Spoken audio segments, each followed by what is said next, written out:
السلام عليكم ورحمة الله وبركاته.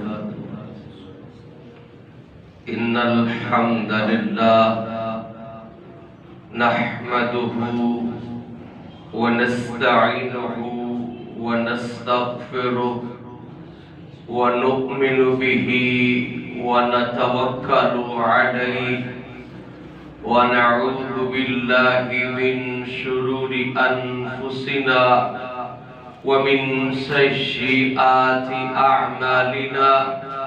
من يهده الله فلا مضل له ومن يضلل فلا هادي له. وأشهد أن لا إله إلا الله وأشهد أن محمدا عبده ورسوله.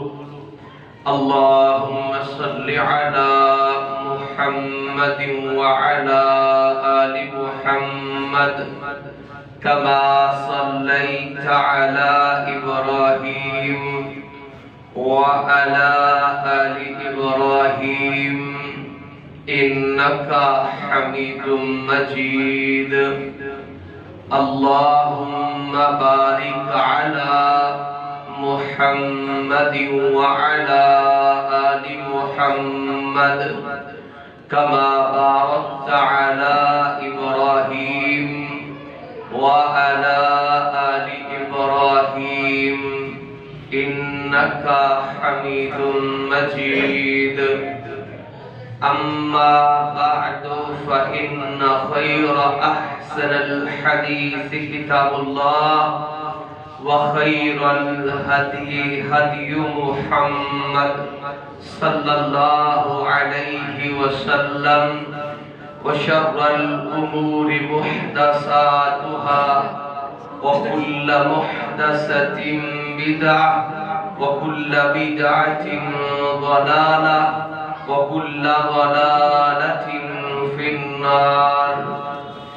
أعوذ بالله السميع العليم من الشيطان الرجيم. وأقيموا الصلاة وآتوا الزكاة واركعوا مع الراكعين. وقال النبي صلى الله عليه وسلم بني الإسلام على 5: شهادة أن لا إله إلا الله رب اشرح لي صدري ويسر لي أمري واحلل عقدة من لساني يفقهوا قولي. رب زدني علما رب زدني علما. اللهم انفعنا بما علمتنا وعلمنا ما ينفعنا وزدنا علما. ہر قسم کی تعریفات اللہ رب العالمین کی ذات بابرکات کے لیے ہے جو اس ساری کائنات کا اکیلا ہی خالق، مالک اور قابض ہے. درود و سلام امام الانبیاء جناب محمد رسول اللہ صلی اللہ علیہ وسلم کی ذات گرامی پر. آج کے خطبہ جمعہ میں گزشتہ سے پیوستہ اللہ تعالی نے نبی صلی اللہ علیہ وسلم کی زبان نبوت سے اسلام کے ارکان بیان فرمائے اور اسے بڑے آسان فہم الفاظ میں یہ ارشاد فرمایا کہ اسلام کی بنیاد 5 چیزوں پر ہے. سب سے پہلی چیز اللہ وحدہ لا شریک کی شہادت کہ اللہ واحد ہے، اللہ کی توحید کا اقرار، اور پھر اس پہلے رکن کا دوسرا حصہ